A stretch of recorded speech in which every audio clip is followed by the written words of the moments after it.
everyone, welcome to Touch to Click. In today's video, I'll show you how to do some in Google Sheets so you can quickly add numbers and calculate totals in your spreadsheet. Now let's get started. Step 1, open your Google Sheets and access the spreadsheet where your data is stored. Google Sheets is a cloud-based spreadsheet tool from Google that helps you organize, calculate, and analyze numbers easily. You can open it from your browser by going to sheets.google.com and selecting your file. Step 2, click the cell where you want the total to appear.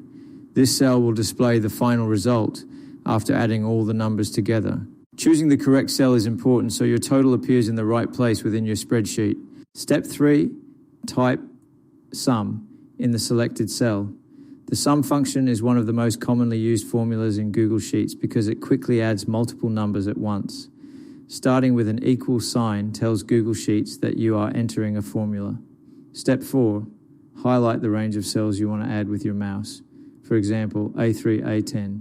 This range tells Google Sheets exactly which cells should be included in the calculation.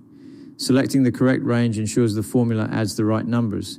Step 5, press enter on your keyboard. Google Sheets will instantly calculate the total and show the result in the selected cell. If the numbers in the selected cells change later, the total will automatically update as well. Thanks for watching, and don't forget to subscribe to the Touch to Click channel.